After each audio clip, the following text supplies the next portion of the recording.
ওভেনটা নষ্ট ছিল অনেক দিন, তারপরে রোজা আসছে বলে আবার ঠিক করা হলো। আজ আমরা একটু অন্যরকম ইফতার করছি। খাওয়া শেষ, এই যে হাডুডি পড়ে আছে।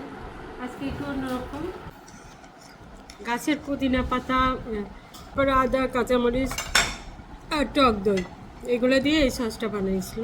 মজার ছিল।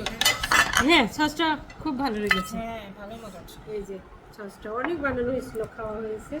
আর আমাদের ওই যে বারবিকিউ সসটা তো খুবই ভালো হয়েছে, ওইটাও দুইটা দুই রকম সৌন্দর্য। আর এখন এই যে দুধ, তারপরে মিষ্টি আর চিড়া দিয়ে খাওয়া হবে। আর এইগুলো খাওয়ার ইয়েতে এই যে ছোলা এইভাবে আছে, ছোলা এখনো খাওয়াই হয়নি। যে আমরা এখন পরেটা, নান রুটি, আর এটা কি বারবিকিউ মাখানো ছিল। এটা মানে গ্যাসের চুলায় ঘরে তৈরি করলাম, বাইরে যাওয়া হয়নি। রোজার মধ্যে তো বাইরে যাওয়া হয় না।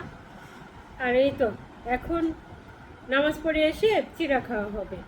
চায়ের পানি দিয়ে আসলাম। কি ব্যাপার, তো আমি চায়ের পানি দিয়ে আসলাম, তুমি চা ও ওভেনে গরম করে নিয়েছো? অত কফি খেও না মা। মা, তোমাদের সাথে চা খাওয়ার আগে একবার খাবো, চা খাওয়ার পরে একবার খাবো, এভাবে চলবে। এটা তো এখন গরম সময় তো আমার কফি। এখন পরীক্ষা চলছে, আমার এখন মানে দিনে 100 কাপ মনে হয়েছে। না, না। দেখো কফিটা, কফির বয়ামটা দেখাও। ওই যে এই বয়ামটা আমাদের 1 মাসও হয়নি, হয়েছে প্রভা? না না, 1 মাসও হয়নি, এই যে শেষে। ফেব্রুয়ারির শুরুর দিকে বা জানুয়ারির শেষে। আরে না, এটা কয়েকদিন আগে। জানুয়ারি 30 তারিখে। হ্যাঁ, 30 তারিখ। ওই যে আমাদের বাসায় সবাই আসলো সেই দিনকে না। ও রে আল্লাহ, 1 মাসও হয়নি, 20 দিন হয়েছে। আমি তো তাই বলছি যে এত তাড়াতাড়ি। আর কি তুমি কি লুকায় রেখেছো মা? আগে রাখতাম, দেখছি এখন রেখে লাভ নাই। সিরিয়াস বলো, তুমি লুকায় রেখেছো? এই প্রজ্ঞা এত বেশি কফি খেত আপু যে আমি মাঝে মধ্যে ছোট কটায় ঢেলে রাখতাম, পরে বলতাম যে তুমি এত খেয়ে ফেলেছো 1 মাসে। প্রতিভা, তুমি পানি খেও বেশি করে। ও আবার একটু একটু করে কুটকুট করে খাচ্ছে। আচ্ছা, খেয়ে নাও, কিন্তু পানির মগটা তুমি কাছেই রাখো একটু একটু। আর তোমার জুস খাওয়া হয়েছে? হ্যাঁ। আজকে এদের মনে হলো এই জুস খাবে, ম্যাঙ্গো। এগুলো খাওয়া ঠিক না, ওই জন্য আমি বললাম যে আমার জন্য এনো না। মা এটা খাই। এইটা খাই আমি মোটামুটি। এটা আসল টাইপের। অ্যাড হয়ে যাবে, ওইটা মনে হয় যেন আসল। যাই হোক, সব কিছুই আসল না। একদম ফল খাওয়াই ভালো, সরাসরি ফল খাওয়াটাই ভালো। আর সবচেয়ে ভালো হলো দেশি ফল, পেয়ারাটা খাওয়াই আমি সবচেয়ে ভালো মনে করি। এই যে পেয়ারা ইফতারের পরে তো কেটে রেখে পেয়ারা একটু একটু করে খেতেই থাকি। ইফতারের সময় তো বেশি কিছু খাওয়া যায় না, আর বেশিরভাগ সময়ই আমরা ইফতারের নামাজ পড়ার পরে চিড়াটা খাই।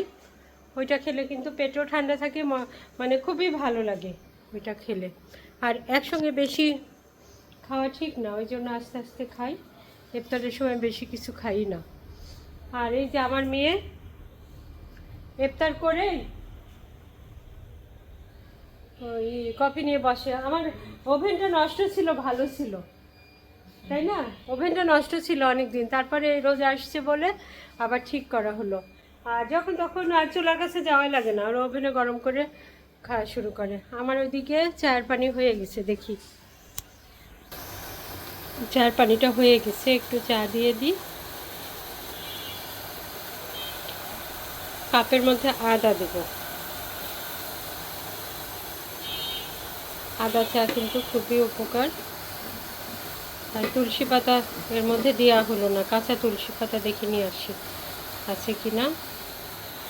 এই যে তুলসী পাতাটা দিয়ে দিলাম, শুকায় যায়, তুলে এনে টেবিলে রাখছিলাম, শুকাই গেছে। যে পানি মেঝে দেওয়ার পরে আবারও তাজা হয়ে গেল। শুকাই গেলে কিছুক্ষণ পানিতে ভিজিয়ে রাখলে আবার টাটকা হয়ে যায় অবশ্য। এই যে এখন ইফতার করার পরে এই চাটা খুবই ভালো লাগে, মাথা ধরাও ভালো হয়। এখন কাপটা রেডি করি। নিয়ে নাও, ছোটটা নাও। এটা না, মাঝখানেরটা অল্প দিয়ে। আমার প্রতি নির্যাতন এবং আমার বৈষম্য। বৈষম্য হলে করার কিছু নাই। আর প্রতিবার একটা, আমার একটা। এইটা তুলসী পাতা দিয়েছি আর আদা দিয়েছি।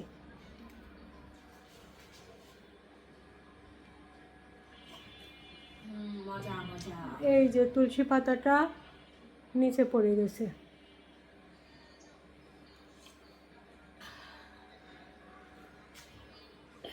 আমরা প্রতিদিনই ভেষজ চা খাই। ভেষজ না, ভেষজ।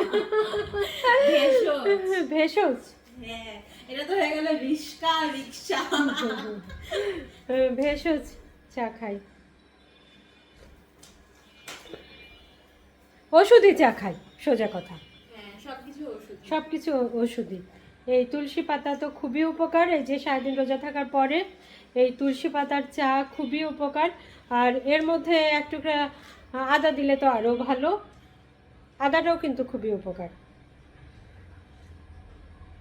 এই যে আমরা যত তেলে ভাজা জিনিস খাই, এটা পেট ব্যথা করলেও বা খারাপ লাগলেও আদা খেলে কিন্তু ভালো হয়ে যায় সঙ্গে সঙ্গে। কফি খেলে কিন্তু আমার তো বুক ব্যথা করে এত কফি খেলে। এই যে চাটা খাবো আরামে শান্তিতে এখন বসে বসে। প্রতিভা, তোমার চা নিয়ে আসো, যে ঠান্ডা হয়ে যাবে।